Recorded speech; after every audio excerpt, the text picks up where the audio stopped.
Football's your business, but health is way more important. At least it is to me. Football is not my business.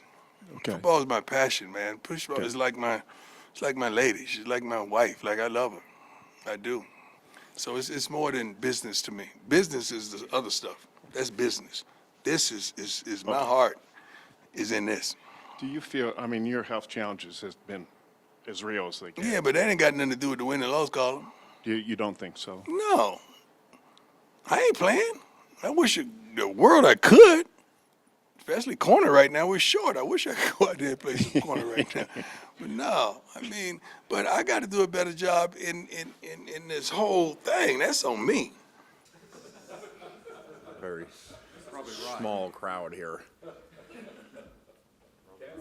I actually asked the question afterwards. I didn't know, so I went into the staff and I asked the hunting thing. I'm like, because I do feel like it's around this time and there's always a game, and I'd be like, man, how come like people aren't here? And they're like, I don't know, first day of whitetail or something, wood duck, something. And like, they're like, Saturday's actually not a first day of something, but they did say this is the first week of squirrel hunting. And I did learn you're allowed 8 a day. Is that right? Yeah. Everybody wants to fire their coach. Who are you going to hire? There's all these jobs out there right now. Who's everybody going to hire? I don't know. We'll find out. Somebody's got to be the head coach. The amount of, 1 week you're a hero, the next week you're a zero mentality that fan bases and people want to have. Surely coaches want some security to what they sign up to go do. We work really hard, and I get it. We all want to win, and we're all busting our tails to try to win, and sometimes things don't go your way, especially in our conference. It's tough. And so the idea that coaches don't want some security in the jobs that they take, that doesn't quite make sense to me. It should be like, man, somewhere in here, somebody has got to be willing to say, hey, let's see if this can work itself out. Not every year, not all 16 teams in the SEC are going to go to the playoff. It's just not reality. We're talking about trying to get 4 or 5 teams in this year. Last year we got 3. See a point seeing the tragic news out of Dallas today, and understanding that none of us know what people are going through. That's why I think we all should be careful about what we say to people. I think we should be careful what we tweet about people. I think we should be cognizant of what everyone's going through. And I told our players they should take their headphones off in the cafeteria and sit down with someone and be like, how you doing, man? What's going on with you? Because somebody that we're talking to, that we're saying, what's wrong with that guy? Man, that guy's messed up. Instead of saying what's wrong with him, we should all say, I wonder what happened to him, because everyone's suffering. And so I look at these opportunities. Everyone's kind of, everyone's going through something. We're going to go on the road together, man. It's just a chance for us all to come together and be a team and unite together and spend time together. And I think it's a good opportunity for us. But I have to, I send my condolences. Obviously, it's just awful news. But you also know at the same time, I've given the eulogy for players of mine who've had the same thing happen, and so it's just, you never know what people are going through. And I will forever, the rest of my life, think about the time that I saw Adrian Robinson right before he took his own life, and I saw him on campus, and I was walking this way and he was way over there, and I was like, I need to catch up with Adrian because he had got done playing. And a week later, he left this world, and a month later, I was given the eulogy. And I just wish in my life I could go back and just stop and say, hey, how you doing? And so it's not really what you asked, but it's on my heart, and I just share it with the team. Like, I just think it's a time in this world for us to be kind to people, and at the same time care about people and ask about people. Our generation of kids, my kids, they all just say, yeah, I'm fine, I'm straight, and it's just like, you really got to unearth it. So I look at road trips and travel, and I look at time together practice as chances to impact young people's lives and try to be around them.